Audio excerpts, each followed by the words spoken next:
दोस्तों बहुत बहुत स्वागत है आप सभी का एक बार फिर से। जी हाँ दोस्तों, आज पूरे दिन की कई महत्वपूर्ण और बड़ी खबरें निकलकर सामने आ रही हैं। जानेंगे सभी खबरों को विस्तार से। तो दोस्तों, खबरों में आगे बढ़ने से पहले वीडियो को एक प्यार भरा लाइक जरूर कर दें और ताजा खबरों को जानने के लिए चैनल को सब्सक्राइब भी जरूर कर लें। तो देखते हैं पहली बड़ी खबर क्या निकल कर आ रही है। दोस्तों, आज की पहली बड़ी खबर निकल कर आ रही है जो कि किसान आंदोलन को लेकर है। जी आपको बता दें कि कीले और कटीले तारों से किसानों को रोकेगी सरकार। सिंगू, गाजीपुर और टिकरी बॉर्डर पर भी भारी घेराबंदी। जी हाँ दोस्तों, आपको बता दें कि 3 कृषि कानूनों के खिलाफ किसानों का प्रदर्शन जारी है। वहीं अब दिल्ली पुलिस ने बॉर्डर पर आंदोलन कर रहे किसानों को दोबारा से दिल्ली में घुसने से रोकने के लिए कई स्तरीय सुरक्षा व्यवस्था कर दी है, ताकि हर हाल में किसानों को राजधानी के भीतर दाखिल होने न दिया जाए। इसके लिए कटीले तारों से लेकर पक्की दीवार और रोड पर लंबी लंबी कीलें तक लगा दी गई हैं। दिल्ली पुलिस ने गाजीपुर सहित दूसरी सीमाओं पर दिल्ली की ओर आने वाली सड़कों पर कीलें लगवा दी हैं। ये कीलें 1-1 फुट तक लंबी हैं। कहीं रोड खुदवाकर सीमेंट से ऐसी लगवाई हैं जिससे इन्हें तोड़ा ना जा सके, तो कहीं लोहे की मोटी चद्दर में बेल्ट लगाकर इन चादरों को जमीन में बिछवा दिया गया है, ताकि किसान के ट्रैक्टर किसी भी स्थिति में प्रवेश ना कर पाए। यदि पार करने का प्रयास करेंगे तो ट्रैक्टर ही पंचर हो जाएंगे। इसके अलावा दिल्ली पुलिस ने बॉर्डर इलाके में 2-2 फुट मोटी कंक्रीट की दीवारें बनवा दी है। इनकी ऊंचाई 3-3 फुट है। ये दीवार इतनी मोटी और मजबूत बनवाई है कि ट्रैक्टर की टक्कर से टूटेगा नहीं। इतना ही नहीं, बॉर्डरों पर मेट्रो लाइन के किनारे लगने वाले कटीले तार भी लगवाए गए हैं। ये तार इसलिए लगवाए गए हैं ताकि किसान पैदल दिल्ली कूच करना चाहे तो भी ना आ पाए। जी आपको बता दें कि साथ ही दिल्ली में जिन बॉर्डरों पर किसान आंदोलन कर रहे हैं वहां पर इंटरनेट की सेवाएं बंद कर दी गई हैं, जिससे किसान आपस में सूचनाओं का आदान प्रदान ना कर सके। किसान मोर्चा ने 6 फरवरी को देश भर में चक्का जाम का ऐलान किया है। आपको बता दें कि भारतीय किसान यूनियन आर के नेता बलवीर सिंह ने प्रेस कॉन्फ्रेंस में कहा कि हम 6 फरवरी को दोपहर 12 बजे से 3 बजे तक रोड ब्लॉक करेंगे। प्रदर्शन स्थलों पर इंटरनेट बैन, बजट में किसानों को नजरअंदाज किए जाने और अन्य मुद्दों को लेकर हम चक्का जाम करेंगे। किसान नेताओं ने आरोप लगाया कि केंद्रीय बजट 2021 और 22 में किसानों की अनदेखी की गई है और उनके विरोध स्थलों पर पानी और बिजली की आपूर्ति को बंद कर दिया गया है। और वह अगली खबर बता दें कि किसान आंदोलन को शिवसेना का समर्थन। गाजीपुर बॉर्डर पहुंचे संजय राउत। जी हम बात कर रहे हैं कि नए कृषि कानून के खिलाफ दिल्ली की सीमाओं पर 69 दिनों से किसानों का आंदोलन बदस्तूर जारी है। किसान अपनी मांगों को लेकर भयंकर ठंड में भी डटे हुए हैं। जहां एक तरफ पूरा विपक्ष किसानों के साथ खड़ा है, तो वहीं अब कभी एनडीए में रही शिवसेना ने भी मोदी सरकार के खिलाफ मोर्चा खोल दिया है।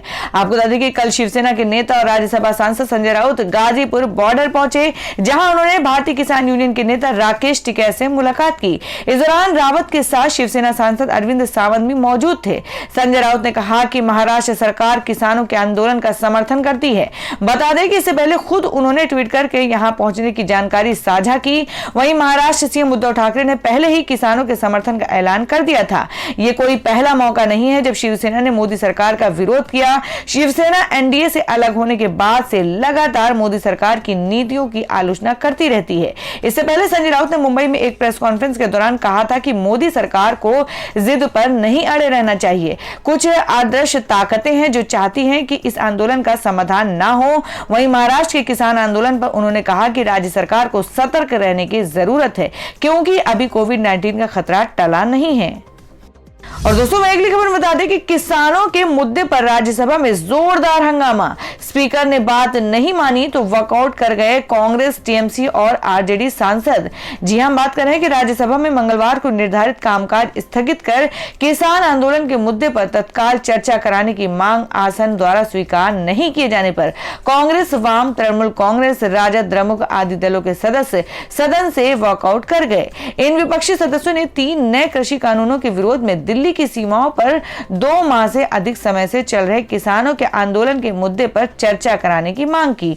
सभापति एम वेंकैया नायडू ने उनकी मांग अस्वीकार करते हुए कहा कि राष्ट्रपति अभिभाषण के धन्यवाद प्रस्ताव पर सदन में कल चर्चा होगी और तब सदस्य किसान आंदोलन के मुद्दे पर अपनी बात रख सकते हैं। और दोस्तों मैं अगली खबर में आपको बता दें जिसमें आप नेता संजय सिंह ने तंज कसते हुए बजट पर उठाए सवाल। कहा, मैं देश नहीं बचने दूंगा, कपूत परिवार की संपत्ति को बेचता है। जी हां, आपको बता दें कि आप नेता और राज्यसभा सांसद संजय सिंह ने आम बजट पर केंद्र की नरेंद्र मोदी सरकार की आलोचना की है। उन्होंने कहा कि पीएम मोदी का नारा था कि देश नहीं बिकने दूंगा, मगर अब पूंजीपतियों के प्रेम में नारा बदल गया है। आप सांसद ने कहा कि प्रधानमंत्री का नारा है कि मैं देश नहीं बचने दूंगा।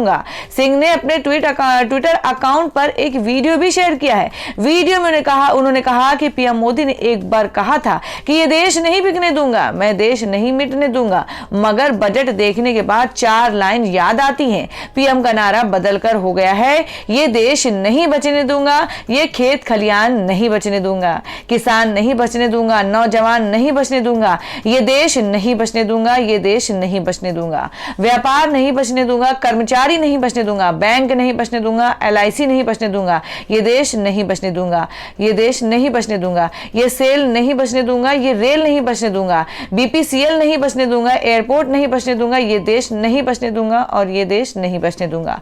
आप सांसद ने पीएम मोदी पर तंज कसते हुए पूछा कि उनकी सरकार ने बजट किन लोगों के लिए बनाया है। उन्होंने कहा, 4 पूंजीपतियों के लिए बनाया है, उन्हें लाभ पहुंचाने और पूरा देश उन्हीं को बेचने के लिए बनाया है। देश की जनता समझ चुकी है कि मोदी देश के नहीं सिर्फ 4 पूंजीपति मित्रों के प्रधानमंत्री हैं। उन्हीं के हाथों में देश की संपत्ति गिरवी रख सब कुछ बेचना चाहते हैं। एक सपूत होता है जो अपने परिवार की संपत्ति को बढ़ाता है और एक कपूत होता है जो परिवार की संपत्ति को बेचता है। और दोस्तों मैं अगली खबर में आपको बता दें जिसमें किसान एक कॉल दूर, पीएम के इस बयान पर टिकैत बोले, नंबर दीजिए हम फोन लगाते हैं। जी हां, आपको बता दें कि राकेश टिकैत का कहना है कि वो नंबर बताइए, हम तुरंत फोन लगाते हैं, जो हमारा फोन है उस पर लोग हमें गालियां देते हैं। ऐसे में अगर प्रधानमंत्री ऐसे किसी फोन कॉल की बात कर रहे हैं तो हमें नंबर दीजिए। बता दें कि प्रधानमंत्री नरेंद्र मोदी ने संसद सत्र की शुरुआत से पहले हुई सर्वदलीय बैठक में कहा था कि किसान उनसे सिर्फ एक फोन कॉल ही दूर हैं। उनके इस बयान पर किसान नेता राकेश टिकैत ने कल अपनी प्रतिक्रिया देते हुए ये बातें कही हैं। जी आपको बता दें कि राकेश टिकैत ने सड़कों पर गड्ढे खोदने, तार और कीले लगाने पर सरकार पर जमकर हमला बोला है। टिकैत ने कहा कि आंदोलन के पास जो सड़कों पर कीले लगाई गई हैं उनसे जनता को ही परेशानी हो रही है। अब हमें दिल्ली जाना नहीं है, ऐसे में कीले लगाने की जरूरत नहीं है, लेकिन इनसे आम लोगों को ही नुकसान हो रहा है। किसान आंदोलन का असर दिल्ली में कई अधिकारियों पर हो रहा है, जिससे उनका तबादला हुआ। तो दोस्तों देश भर में हो रहे किसान आंदोलन को लेकर आप लोगों की क्या राय है? आप अपनी राय कमेंट बॉक्स में जरूर दें। बढ़ते अगली खबर की ओर। और दोस्तों मैं अगली खबर बता दें जिसमें किसान आंदोलन से जुड़े ट्विटर अकाउंट बैन होने से भड़के राहुल गांधी। कहा, मोदी सरकार को बताया कुचलने वाली सरकार।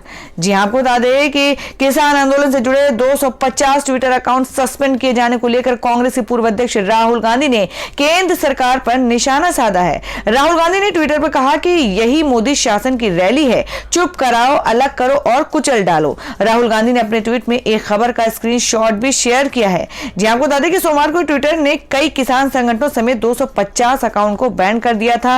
ये सभी ट्विटर अकाउंट किसान आंदोलन से जुड़े हुए थे। इसमें किसान एकता मोर्चा और भारतीय किसान यूनियन का भी ट्विटर अकाउंट शामिल था। चीन का नाम लेने से डर रहे प्रधानमंत्री राहुल गांधी। इसके अलावा राहुल गांधी ने चीन के मुद्दे को लेकर भी मोदी सरकार पर निशाना साधा है। उन्होंने कहा कि चीन लगातार हमारे घर में निर्माण कर रहा है और प्रधानमंत्री है कि चीन का नाम लेने से परहेज कर रहे हैं। राहुल गांधी ने कहा कि चीन को इस हिमाकत का जवाब देने के लिए कड़े एक्शन की जरूरत है, लेकिन हमारे प्रधानमंत्री के पास वो हिम्मत नहीं है।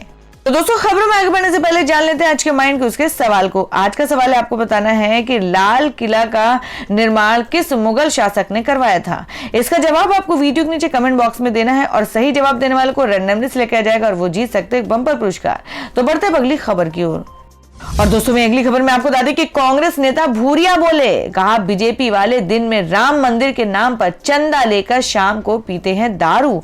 जी हां, आपको बता दें कि अयोध्या में राम मंदिर का निर्माण हो रहा है। श्री राम जन्मभूमि तीर्थ क्षेत्र की ओर से देश भर में चंदा इकट्ठा करने का अभियान चलाया जा रहा है। विश्व हिंदू परिषद, राष्ट्रीय स्वयंसेवक संघ, बीजेपी की ओर से भी इस अभियान में चंदा एकत्रित किया जा रहा है। अब चंदे को लेकर कांग्रेस नेता कांतिलाल भूरिया ने विवादित बयान दिया है। आपको बता दें भूरिया ने कहा कहा कि भाजपा वाले दिन में राम मंदिर के नाम पर चंदा वसूलते हैं और रात को उन पैसों की शराब पी जाते हैं। भूरिया ने भाजपा पर सवाल भी उठाया कि वे वर्षों से राम मंदिर के निर्माण के नाम पर चंदा एकत्रित कर रहे हैं, वह फंड कहां गया। कांग्रेस नेता कांतिलाल भूरिया के इस विवादित बयान पर प्रतिक्रियाएं भी आ रही हैं। मध्य प्रदेश के प्रोटेम स्पीकर रामेश्वर शर्मा ने कहा कि कांतिलाल भूरिया राम भक्तों को बदनाम ना करें और चैन से राम मंदिर का निर्माण करने दें। चंदे का पूरा हिसाब रखा जा रहा है, ये पैसा श्री राम जन्मभूमि तीर्थ के खाते में भेजे रहे हैं। कांग्रेस के ही दिग्विजय सिंह ने भी चंदा दिया है, तो कांतिलाल भूरिया उस पर क्या कहेंगे। तो दोस्तों, देश से आई हुई इन खबरों के बारे में आप लोगों की क्या राय है, आप अपनी राय कमेंट बॉक्स में जरूर दें। बढ़ते अगली खबर की ओर। और दोस्तों, मैं अगली खबर निकल कर आ रही जो कि उत्तराखंड विधानसभा चुनाव को लेकर है। जी आपको बता दें कि 70 सीटों के लिए आम आदमी पार्टी ने रवाना किए प्रचार वाहन। मनीष सिसोदिया ने दिखाई हरी झंडी। जी हम बात कर रहे हैं कि उत्तराखंड इलेक्शन 2022 आम आदमी पार्टी ने उत्तराखंड विधानसभा चुनाव को लेकर प्रचार का आगाज कर दिया है। दिल्ली के उप मुख्यमंत्री मनीष सिसोदिया ने सोमवार को 70 विधानसभा सीटों के लिए होने वाले चुनाव के लिए पार्टी के प्रचार वाहनों को हरी झंडी दिखाकर रवाना किया। आपको बता दें कि पार्टी के ये वाहन राज्य में 45 दिन का चुनाव प्रचार अभियान चलाएंगे। इस अभियान के बाद राज्य में पार्टी के सक्रिय कार्यकर्ताओं की संख्या 1 लाख का आंकड़ा पार कर पाएगी, जो अभी 10,000 है। मनीष सिसोदिया ने बताया कि बहुत कम समय के भीतर आम आदमी पार्टी ने पूरे उत्तराखंड में अपनी सक्रियता को बढ़ा दिया है। राज्य के लोगों में पार्टी के प्रति विश्वास बढ़ा है और इसी विश्वास को बढ़ाने के लिए सभी 70 विधानसभाओं में जो प्रचार वाहन उतारे जाएंगे, उसमें केजरीवाल सरकार के कार्यों को दिखाया जाएगा। लोगों को केजरीवाल मॉडल समझाया जाएगा। उत्तराखंड में लोगों को गिनाया जाएगा दिल्ली सरकार का काम। मनीष सिसोदिया ने बताया कि इस चुनाव प्रचार में दिल्ली सरकार के कामों को अच्छे से सिखाया जाएगा। दिल्ली सरकार ने जिस तरह स्कूल, बिजली, पानी, अस्पताल और मोहल्ला क्लिनिक में स्थिति सुधारी है और इन सुविधाओं ने लोगों के जीवन को आसान बनाया है। बीजेपी और कांग्रेस ने दोनों हाथों से लूटा है उत्तराखंड को। मनीष सिसोदिया ने इस दौरान बीजेपी और कांग्रेस पर भी निशाना साधा। उन्होंने कहा कि उत्तराखंड में तो भाजपा और कांग्रेस ने दोनों हाथों से भर कर राज्य को लूटा है। यहां के संसाधनों के जरिए जहां राज्य की आर्थिक स्थिति संवरनी थी, उन्हें भी बेचने में जन विरोधी सरकारों ने कोई कोर कसर नहीं छोड़ी। ऐसे में राज्य के लोगों के लिए आप एक बड़ी उम्मीद है, इस उम्मीद पर खरा उतरा जाएगा। और दोस्तों, मैं अगली खबर निकल कर आई जिसमें आपको बता दें कि महाराष्ट्र में बड़ी लापरवाही। जी आपको बता दें कि 12 बच्चों को पोलियो ड्रॉप की बजाय पिला दी गई सैनिटाइजर की 2 बूंदें। जी आपको बता दें कि महाराष्ट्र के यवतमाल जिले से एक बड़ी लापरवाही की खबर सामने आई है। यवतमाल जिले के एक गांव में 12 बच्चों को पोलियो की बूंदों की जगह सैनिटाइजर पिला दिया गया है। जी हाँ, यवतमाल जिला स्वास्थ्य कर्मियों ने 12 बच्चों को पोलियो ड्रॉप की जगह हैंड सैनिटाइजर पिला दी है। बच्चों की तबीयत बिगड़ने के बाद उन्हें अस्पताल में भर्ती कराया गया है। यह घटना रविवार की है, लेकिन प्रशासन को इस बारे में सोमवार को जानकारी मिली। फिलहाल बच्चों की हालत स्थिर है। सभी बच्चों की उम्र 5 साल से कम की थी। 3 स्वास्थ्य कर्मियों के खिलाफ इस तरह की चूक के लिए कार्रवाई की जाएगी। असल में घटना कापसिकोपरी गांव में भानबोरा प्राथमिक स्वास्थ्य केंद्र पर हुई, जहां 1 से 5 साल के बच्चों के लिए राष्ट्रीय पल्स पोलियो टीकाकरण कार्यक्रम अभियान चलाया जा रहा है। यवतमाल जिला परिषद के सीईओ कृष्ण पंचाल ने पीटीआई भाषा से बात करते हुए कहा, 5 साल से कम उम्र के 12 बच्चों को पोलियो की बूंदों की जगह सैनिटाइजर की 2 बूंदें दी गई हैं, जिसके बाद बच्चों में उल्टी और बेचैनी की शिकायत हुई। इस मामले में फिलहाल अभी घटना की लापरवाही के लिए एक सीएचओ, एक आंगनवाड़ी कार्यकर्ता और एक आशा कर्मी को सस्पेंड कर दिया गया है। मामले की जांच की जा रही है। यवतमाल जिला परिषद के सीईओ श्री कृष्ण पंचाल ने कहा कि जांच पूरी होने के बाद घटना के दोषी को हम पकड़ लेंगे। और दोस्तों, मैं अगली खबर में जान लेते क्या है देश भर में मौसम के ताजा हालात। यहाँ पर बता दें कि दिल्ली, यूपी, बिहार सहित इन राज्यों में आज से 3 दिनों तक हो सकती है बारिश। जी हाँ, आपको बता दें कि भारत के उत्तरी और मध्य भाग में 3 से 5 फरवरी के बीच बारिश होने का अनुमान है। भारतीय मौसम विज्ञान विभाग आईएमडी ने मंगलवार को ये जानकारी दी। आईएमडी ने कहा कि अगले 3 से 4 दिन के दौरान उत्तर पश्चिमी और मध्य भारत के ज्यादातर इलाकों में न्यूनतम तापमान में वृद्धि होने की पूरी संभावना है और अगले 24 घंटे में शीतलहर से निजात मिल सकती है। है।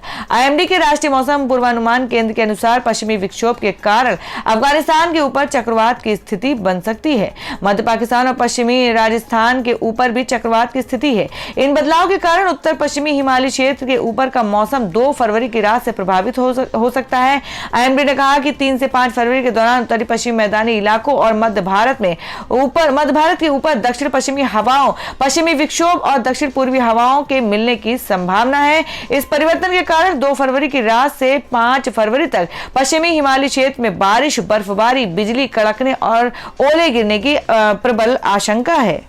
तो दोस्तों, ये थी अब तक की सभी बड़ी खबरों की अपडेट्स। टुडे ब्रेकिंग न्यूज और लेटेस्ट खबरों को देखने के लिए हमारे चैनल को सब्सक्राइब जरूर कर लें, वीडियो को लाइक और शेयर भी जरूर कर दें अपने दोस्तों और रिलेटिव्स के साथ। तो दोस्तों, फिर मिलेंगे काम की खबरों और सरकारी योजनाओं की एक और नई वीडियो के साथ। तब तक के लिए धन्यवाद दोस्तों।